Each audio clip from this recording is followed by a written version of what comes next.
We want to get right to that breaking news, an anti-Muslim terror attack in New Zealand. The Prime Minister there is calling it one of the nation's darkest days. A gunman attacked two mosques while hundreds of Muslims were praying. The man who is claiming responsibility and charged with murder is an extreme right-wing white supremacist who live-streamed the attack, saying it was aimed at immigrants. Security stepping up here in the U.S. That's a live look at the Islamic Cultural Center right here in New York City. So here's what we know right now. At least 49 people were killed, 48 more wounded, multiple IEDs discovered attached to vehicles, and 3 people are now in custody. Our senior foreign correspondent Ian Pannell starts us off with the very latest. Horrific scenes in a normally peaceful country playing out at 2 mosques in Christchurch. As worshippers were at midday prayers, the holiest of the week, multiple people ruthlessly gunned down. At 1:42 p.m. local time, witnesses say a man dressed all in black entered the Masjid al-Nur mosque, shooting an automatic weapon. People were running out. I saw some people had blood on their body and some people were limping. This man, seen with blood on his shirt, was the last to escape, hiding under a bench. He just came in, he was shooting, and I'm thinking that, if I get out, I'll get shot, so I'm just keeping my fingers crossed so I could be alive. But yeah, I was the last guy to come out of the mosque after the shooting stopped.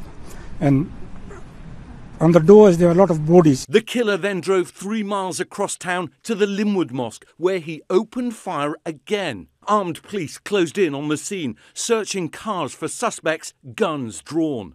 Police ramming a suspect's car, and then you can see him being taken into custody beside the vehicle. 2 men and a woman now in custody in connection to the attacks.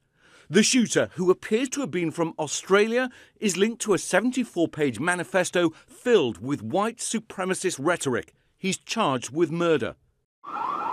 Police also saying they defused 2 improvised explosive devices that were found on a vehicle after the shootings. Amidst the chaos, police officials now warning people to stay away from any mosque in New Zealand for now, in case of further violence. I want to ask anyone that was thinking of going to a mosque anywhere in New Zealand today not to go, to close your doors until you hear from us again. Ambulances rushing victim after victim to hospitals as bystanders help the wounded. We pulled up and I opened up my driver's door and got out, and we pulled him round behind and then opened up the back as well, give us some protection. I'm 66 and never thought in my life I'd live to see something like this. Overnight, New Zealand's Prime Minister condemning this terrorist attack. This is one of New Zealand's darkest days.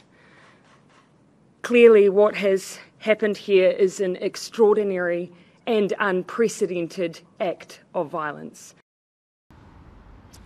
So, details still coming in about the attacker, his alleged accomplices, but most importantly, the victims. 2 reasons why this was so shocking. 1, it was broadcast live by the attacker himself, but most importantly, this is a country that has never seen a terrorist attack ever before. But nor should it be seen in isolation. There's been a noticeable increase in extreme right-wing terrorist attacks from America to Europe and elsewhere.